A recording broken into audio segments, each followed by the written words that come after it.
कभी ऐसा हुआ है आप बहुत गुस्से में थे, किसी ने कुछ कहा और आपका दिल किया कि सामने वाले पर बरस पड़ें, या शायद किसी ने आपका दिल तोड़ दिया और आप रो नहीं पाए, बस चुपचाप अपने अंदर टूटते गए।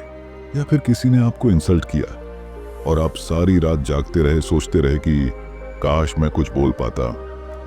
हम सबने वो पल देखे हैं जब इमोशंस हमें पकड़ लेते हैं, हमें हिलाकर रख देते हैं।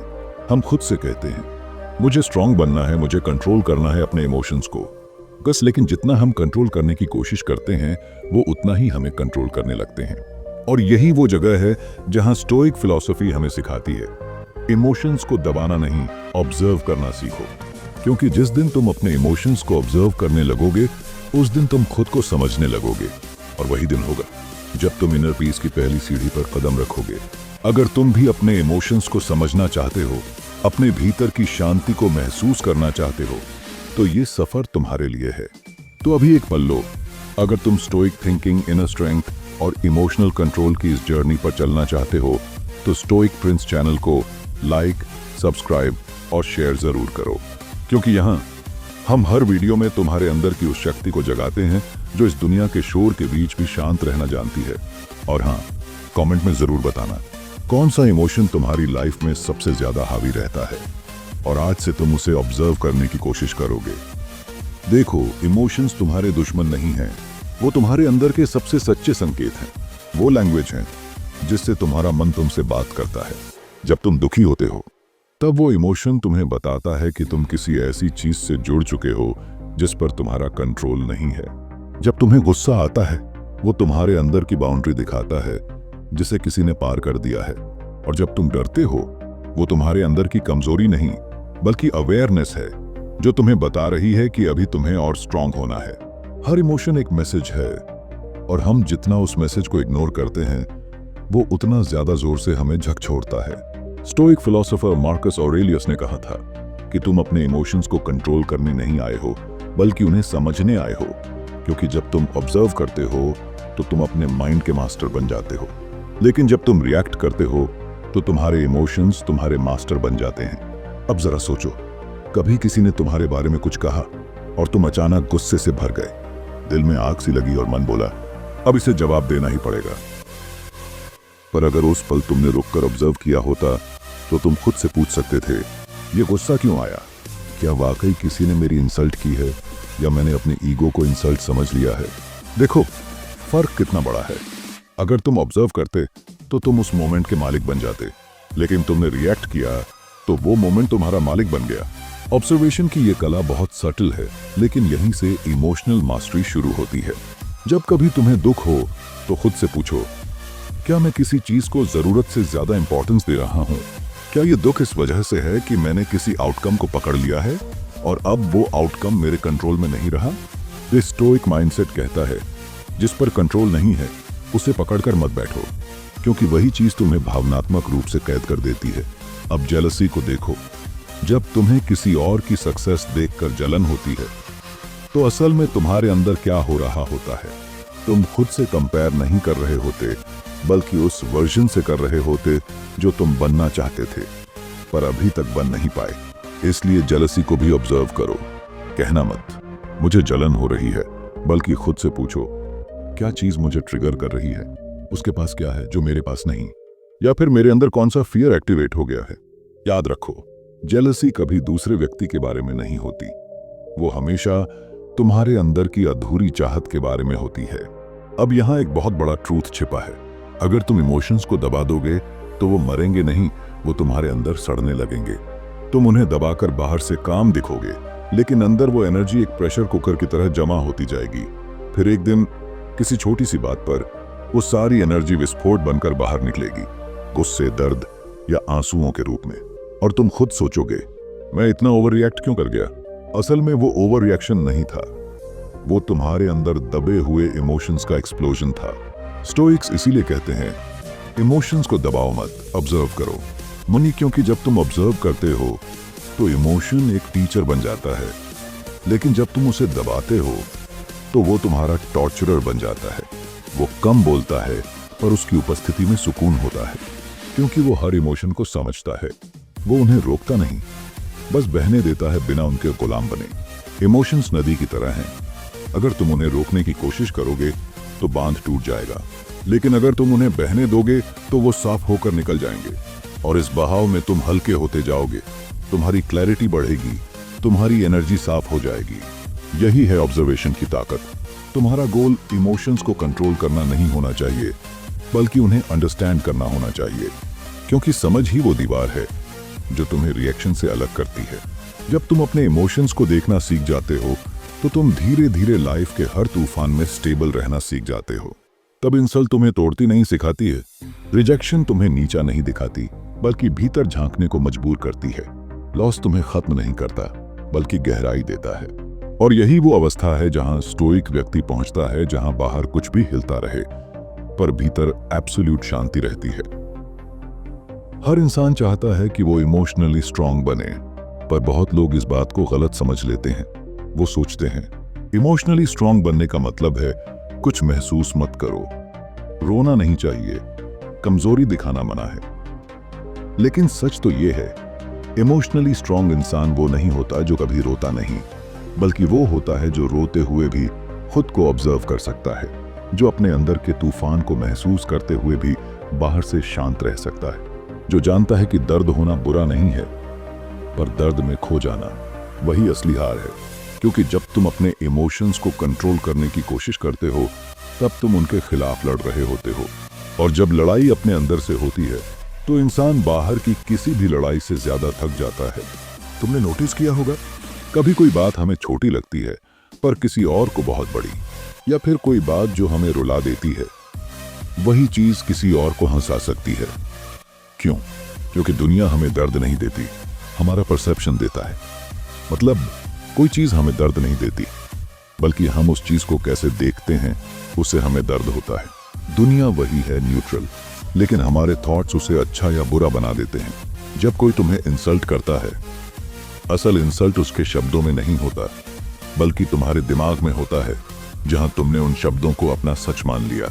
जब कोई तुम्हें छोड़कर चला जाता है, असल टूटना उस इंसान के जाने से नहीं होता, बल्कि तुम्हारे उस सोच से होता है कि मैं अब अधूरा हूं। यही कारण है कि हम बार बार वही मिस्टेक्स दोहराते हैं जो हमें पहले भी दर्द दे चुकी होती हैं, क्योंकि हम ऑब्जर्व नहीं करते, हम सिर्फ रिएक्ट करते हैं और फिर रिग्रेट करते हैं और फिर वही पैटर्न दोहराते हैं। स्टोइसिज्म हमें यही सिखाता है। रिएक्शन और ऑब्जर्वेशन के बीच का वो छोटा सा फासला, वही तुम्हारी असली ताकत है। जब तुम किसी इंसल्ट पर तुरंत रिएक्ट नहीं करते, बल्कि उसे ऑब्जर्व करते हो, तुम अपने ईगो पर जीत हासिल करते हो। जब तुम किसी हार्ट ब्रेक में टूटने की बजाय खुद को समझते हो, तुम अपने दर्द पर मास्टरी हासिल करते हो। और यही है असली इमोशनल स्ट्रेंथ, बाहर की दुनिया को नहीं, अपने अंदर की रिएक्शंस को मास्टर करना।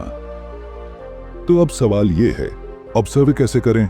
क्योंकि सुनने में आसान है, पर करना सबसे मुश्किल, क्योंकि हमारा माइंड रिएक्शन के लिए प्रोग्राम्ड है, ऑब्जर्वेशन के लिए नहीं। जब कोई हमें इंसल्ट करता है, हमारा माइंड तुरंत काउंटर अटैक सोचता है। जब कोई हमें इग्नोर करता है, हमारा ईगो वैलिडेशन मांगता है। और जब कोई हमें हर्ट करता है, हमारा दिल बदला चाहता है। यानी हम हर बार अपने इमोशंस के पपेट बन जाते हैं, बिना ये जाने कि असली ताकत तो उस इंसान के पास है जो ऑब्जर्व कर सकता है। ऑब्जर्वेशन की शुरुआत अवेयरनेस से होती है। जब तुम किसी सिचुएशन में फंसते हो, गुस्सा, दर्द, जेलसी या फियर में, तो तुरंत कुछ मत करो, बस रुक जाओ, गहरी सांस लो, अपने दिल की धड़कन को सुनो, महसूस करो कि तुम्हारे शरीर में क्या हो रहा है। क्या तुम्हारे हाथ कांप रहे हैं? क्या तुम्हारा सीना भारी है? बस ऑब्जर्व करो, कोई जजमेंट नहीं, कोई रेजिस्टेंस नहीं, क्योंकि अवेयरनेस वो पहला स्टेप है जो तुम्हें रिएक्शन से बाहर निकालता है। और अवेयरनेस ही वो जगह है जहां ट्रांसफॉर्मेशन शुरू होती है। तुम्हारे पास हर घटना का कंट्रोल नहीं है, लेकिन तुम्हारे रिस्पॉन्स का कंट्रोल सिर्फ तुम्हारे पास है। ऑब्जर्वेशन का दूसरा स्टेप है अपने इमोशन से थोड़ा डिस्टेंस बनाना। इमेजिन करो तुम अपने इमोशंस को बाहर से देख रहे हो, जैसे कोई मूवी चल रही हो। तुम हीरो नहीं, ऑब्जर्वर हो। जैसे कोई साइंटिस्ट किसी एक्सपेरिमेंट को देखता है क्यूरियोसिटी के साथ, वैसे ही अपने इमोशंस को देखो। ये फीलिंग क्यों आई? इसका रूट क्या है? जब तुम्हें गुस्सा आता है तो अपने माइंड से पूछो, मुझे इतना ट्रिगर किस बात ने किया? और जब तुम्हें जेलसी होती है तो खुद से पूछो, मैं किससे कंपेयर कर रहा हूं और क्यों? तो जब तुम्हें डर लगता है तो खुद से पूछो, क्या मैं किसी चीज को खोने से डर रहा हूं?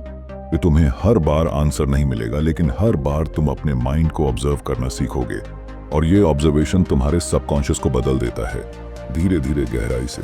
अब समझो कुछ रियल लाइफ सिचुएशंस, क्योंकि फिलॉसफी तभी जिंदा होती है जब वो जिंदगी में जी जाती है।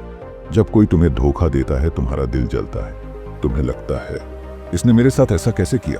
तुम्हारे अंदर गुस्सा, दर्द, बदले की आग सब एक साथ उमड़ते हैं। लेकिन स्टोइक रास्ता कहता है रुको, ऑब्जर्व करो इस आग को। मत सोचो कि बदला कैसे लो, सोचो कि ये जलन किससे आ रही है, ईगो से, अटैचमेंट से, या किसी ब्रोकन एक्सपेक्टेशन से। फिर देखो, क्या ये दर्द तुम्हें सिखा सकता है कि फ्यूचर में किन लोगों पर भरोसा करना है? क्या ये तुम्हें मजबूत बना सकता है? अगर हाँ, तो उस दर्द को दबाओ मत, उसे ट्रांसफॉर्म करो। क्योंकि स्टोइसिज्म में दर्द दुश्मन नहीं है, वो टीचर है जो तुम्हें सिखाने आया है कि तुम कौन हो। जब कोई तुम्हारी इंसल्ट करता है, इंसल्ट के शब्द सिर्फ हवा में निकलते हैं, पर वो हमारे अंदर तब तक गूंजते रहते हैं जब तक हम उन्हें अपना सच नहीं मान लेते। स्टोइक दृष्टिकोण ये कहता है रुको, ऑब्जर्व करो, क्या ये इंसल्ट सच में तुम्हारी वैल्यू को कम करती है या वो सिर्फ सामने वाले की इग्नोरेंस का रिफ्लेक्शन है? अगर तुम ऑब्जर्व कर पाओ तो इंसल्ट तुम्हारे अंदर नहीं घुसेगी, वो बाहर हवा में ही रह जाएगी। अगर तुमने तय कर लिया कि कोई तुम्हें हर्ट नहीं कर सकता, तो कोई भी इंसान तुम्हें हर्ट नहीं कर पाएगा। जब कोई तुम्हें इग्नोर करता है, तुम बेचैन हो जाते हो। तुम्हारा माइंड बार बार वही सोचता है, क्या मैंने कुछ गलत किया? वो रिप्लाई क्यों नहीं कर रहा? और धीरे धीरे तुम्हारा पीस किसी और की अटेंशन पर डिपेंड करने लगता है। अब रुको, ऑब्जर्व करो, क्या तुम्हें उस व्यक्ति से वैलिडेशन चाहिए या तुमने खुद को भूल गए हो? ऑब्जर्वेशन तुम्हें दिखाता है कि डिपेंडेंसी कितनी गहरी है, और जब तुम उसे देख लेते हो, तुम उससे मुक्त होने की शुरुआत कर देते हो। जब तुम्हारा प्यार एक तरफा रह जाए, तुमने उसे दिल से चाहा, पर उसने तुम्हारी फीलिंग्स को कभी समझा नहीं। तुम्हारा दिल हर दिन पूछता है, क्यों नहीं समझा वो? स्टोइक पाथ कहता है ऑब्जर्व करो, क्या तुम्हारा प्यार सच में अनकंडीशनल था या उसमें एक्सपेक्टेशन की मिलावट थी? क्या तुम्हें उस व्यक्ति से प्यार था या उस फैंटेसी से जो तुमने उसके बारे में बनाई थी? ऑब्जर्वेशन का मतलब है खुद को ऑनेस्टी से देखना, बिना ब्लेम किए, बिना विक्टिम बने। जब तुम इस तरह ऑब्जर्व करना शुरू करते हो, तो धीरे धीरे तुम अपने माइंड से डिस्टेंस बना लेते हो, और यही डिस्टेंस तुम्हारी सबसे बड़ी ताकत बन जाती है। तुम समझ जाते हो कि इमोशन एक वेव की तरह है, वो आती है, जाती है। तुम वेव नहीं हो, तुम ओशन हो। और जो इंसान ये समझ लेता है, वो किसी इंसल्ट, किसी बिट्रेयल, किसी हार्ट ब्रेक से कभी नहीं टूटता, क्योंकि उसने खुद को देखना सीख लिया है। आजकल लोग कहते हैं इमोशंस को कंट्रोल करो, स्ट्रांग बनो, लेकिन वो ये नहीं समझते कि जो इंसान अपने इमोशंस को दबाता है, वो अंदर से धीरे धीरे खाली होने लगता है। वो मुस्कुराता है, लेकिन उस मुस्कान में सच्चाई नहीं होती। वो लोगों के बीच रहता है, लेकिन उसके अंदर एक अजीब सा एम्प्टीनेस होता है, क्योंकि उसने अपने इमोशन से भागना सीख लिया है। सच्ची इमोशनल स्ट्रेंथ का मतलब ये नहीं कि तुम कुछ महसूस ही ना करो, बल्कि ये है कि तुम जानते हो कि तुम क्या महसूस कर रहे हो और क्यों। क्योंकि जब तुम खुद को समझने लगते हो, तब तुम दूसरों से वैलिडेशन मांगना छोड़ देते हो। तुम्हारा मूड दूसरों के बिहेवियर पर डिपेंड करना बंद कर देता है, और यही होती है इमोशनल मैच्योरिटी। स्टोइक्स कहते हैं, to be calm is the highest achievement of the self। यानी काम रहना कमजोरी नहीं, बल्कि अपने माइंड पर मास्टरी पाने की सबसे ऊंची अवस्था है। लेकिन वो कामनेस ऐसे नहीं आती कि तुम इमोशंस को दबा दो। वो कामनेस तब आती है जब तुम अपने इमोशंस के साथ बैठते हो, उन्हें महसूस करते हो और उन्हें ऑब्जर्व करते हो। कभी अकेले बैठो, कोई डिस्ट्रैक्शन नहीं, ना फोन, ना म्यूजिक, ना लोगों की आवाज, सिर्फ तुम और तुम्हारा इनर वर्ल्ड। अपने भीतर पूछो, क्या चीज मुझे बार बार ट्रिगर करती है? क्या चीज मुझे अंदर से डराती है? क्या चीज मुझे सच्ची खुशी देती है? ये सवाल तुम्हें असहज करेंगे, लेकिन इन्हीं सवालों के जवाब तुम्हें इनर पीस तक ले जाएंगे। ऑब्जर्वेशन क्लैरिटी लाता है, और क्लैरिटी से विजडम जन्म लेती है, और जब विजडम आती है, तो तुम खुद को और दुनिया दोनों को समझने लगते हो। कभी ऐसा लगा है कि जिंदगी तुम्हें बार बार टेस्ट कर रही है? कभी किसी की डेथ, कभी कोई लॉस, कभी रिजेक्शन, कभी लोनलीनेस। हर बार एक नया इमोशन, एक नया तूफान, और हम सोचते हैं क्यों मैं ही? पर स्टोइसिज्म कहता है, हर इमोशन को ऑब्जर्व करो, पर किसी इमोशन को परमानेंट मत समझो, क्योंकि हर इमोशन वेव की तरह है। वो आती है और फिर चली जाती है। गुस्सा आएगा, जाएगा, खुशी आएगी, जाएगी, दुख आएगा, जाएगा, प्यार आएगा, जाएगा, लेकिन तुम ऑब्जर्वर बने रहोगे। जिस दिन तुम ये समझ गए कि तुम इमोशन नहीं बल्कि उन इमोशंस के ऑब्जर्वर हो, उस दिन से तुम्हारे अंदर एक अद्भुत स्टेबिलिटी जन्म लेगी। वो स्टेबिलिटी जो तुम्हें भीड़ में शांत रखती है जब बाकी सब पैनिक करते हैं। वो स्टेबिलिटी जो तुम्हें स्टॉर्म के बीच स्टेडी रखती है। वो स्टेबिलिटी जो तुम्हें दूसरों की नेगेटिविटी से बचाती है। क्योंकि अब तुम रिएक्ट नहीं करते, तुम रिस्पॉन्ड करते हो। अब तुम एस्केप नहीं करते, तुम ऑब्जर्व करते हो। अब तुम फाइट नहीं करते, तुम फ्लो करते हो। और यही है स्टोइक पावर, वो शक्ति जो बाहर से नहीं आती बल्कि अंदर से खिलती है जब तुम अपने इमोशंस से भागना छोड़ देते हो। स्टोइसिज्म हमें सिखाता है कि इमोशंस दुश्मन नहीं हैं, वो मैसेंजर हैं जो तुम्हें खुद तक ले जाते हैं। तो अगली बार जब तुम्हें गुस्सा आए या दुख महसूस हो या कोई तुम्हें इग्नोर करे, तो खुद से सिर्फ एक बात कहना, मैं इमोशन नहीं हूं, मैं ऑब्जर्वर हूं। और जैसे ही तुम ये कहोगे, तुम्हारे अंदर एक नई शांति उतरेगी जो किसी रिएक्शन से नहीं बल्कि समझ से आती है। मार्कस ऑरेलियस हर रात खुद से 3 सवाल पूछा करता था। आज मैंने क्या अच्छा किया? आज मैंने कहां रिएक्ट किया बिना ऑब्जर्व किए? कल मैं क्या बेहतर कर सकता हूं? सोचो जरा, कितनी सिंपल पर पावरफुल प्रैक्टिस थी ये। हर रात वो खुद से ईमानदारी से बात करता था, बिना किसी जस्टिफिकेशन, बिना किसी गिल्ट के। क्योंकि सेल्फ रिफ्लेक्शन ही सेल्फ मास्टरी की पहली सीढ़ी है। तुम भी ये कर सकते हो। हर रात बस कुछ मिनट निकालो, फोन साइड में रखो, कमरे की लाइट धीमी कर दो और अपनी आंखें बंद करो। अपने दिन को रिवाइंड करो। क्या किसी ने तुम्हें हर्ट किया? क्या किसी की बात ने तुम्हें गुस्सा दिलाया? क्या तुमने उस वक्त खुद को ऑब्जर्व किया या रिएक्ट कर दिया? शुरुआत में मुश्किल लगेगा, क्योंकि हमारा माइंड हमेशा जस्टिफाई करता है, मैं सही था, उसने प्रोवोक किया था। लेकिन जब तुम ऑनेस्टली ऑब्जर्व करने लगोगे, तब तुम्हें समझ आने लगेगा, इमोशन तुम्हारा एनिमी नहीं था, बस तुमने उसे सुना नहीं था। सच्ची स्टोइक पावर तब आती है जब तुम रिएक्शन नहीं देते, सिर्फ समझते हो। लोग सोचते हैं कि साइलेंस का मतलब कमजोरी है, कि जो बोल नहीं रहा वो डर गया है। लेकिन असली शक्ति उसी शांति में छिपी होती है। क्योंकि जब तुम ऑब्जर्व करते हो, तुम हर चीज को उसके रियल फॉर्म में देखने लगते हो, बिना इल्यूजन, बिना ईगो, बिना इमोशनल नॉइस के। साइलेंस कोई खालीपन नहीं है, वो जगह है जहां तुम्हारा माइंड और सोल एक दूसरे को सुनते हैं। कभी तुमने देखा है जब पानी अशांत होता है तब उसमें अपना चेहरा साफ नहीं दिखता, लेकिन जब वो शांत हो जाता है तब तुम उसमें अपना रिफ्लेक्शन साफ देख पाते हो। इमोशंस भी वैसे ही हैं। जब अंदर हलचल होती है, क्लैरिटी गायब हो जाती है। पर जब तुम ऑब्जर्व करते हो, धीरे धीरे वो पानी शांत होता है और तुम खुद को देखने लगते हो। यही वो साइलेंस ऑफ अंडरस्टैंडिंग है, जहां तुम समझते हो कि कौन सच में तुम्हारा है और कौन सिर्फ तुम्हारे इमोशंस से खेल रहा है। तुम समझते हो कि क्या तुम्हारे कंट्रोल में है और क्या नहीं। एपिक्टेटस ने कहा था, We suffer not from the events in our lives, but from our judgment about them. मतलब, जिंदगी में जो कुछ भी हो रहा है वो तुम्हें तोड़ नहीं सकता। तुम्हें तोड़ता है तुम्हारा परसेप्शन, तुम्हारा इंटरप्रिटेशन। ऑब्जर्वेशन उस परसेप्शन को साफ कर देता है। वो तुम्हारे अंदर एक क्लैरिटी लाता है। इंसल्ट सिर्फ शब्द हैं, लॉस सिर्फ एक फेज है, रिजेक्शन सिर्फ एक डायरेक्शन चेंज है। तुम्हें कोई चीज हिला नहीं सकती, क्योंकि तुमने खुद को देख लिया है। और जो खुद को देख ले, वो किसी और के शब्दों या एक्शंस से नहीं टूटता। यही अवेयरनेस तुम्हें इस दुनिया में एडिक्ट बना देती है। तुम पर इंसल्ट का असर नहीं होता, क्योंकि तुम समझते हो कि वो सामने वाले की इग्नोरेंस है। तुम पर लॉस का असर नहीं होता, क्योंकि तुम जानते हो कि कुछ भी सदा के लिए नहीं है। तुम पर रिजेक्शन का असर नहीं होता, क्योंकि तुम जानते हो कि जो तुम्हारे लिए है वो तुमसे कभी नहीं छूटेगा। अब तुम रिएक्शन नहीं देते, क्योंकि तुम्हें अब कुछ प्रूव नहीं करना।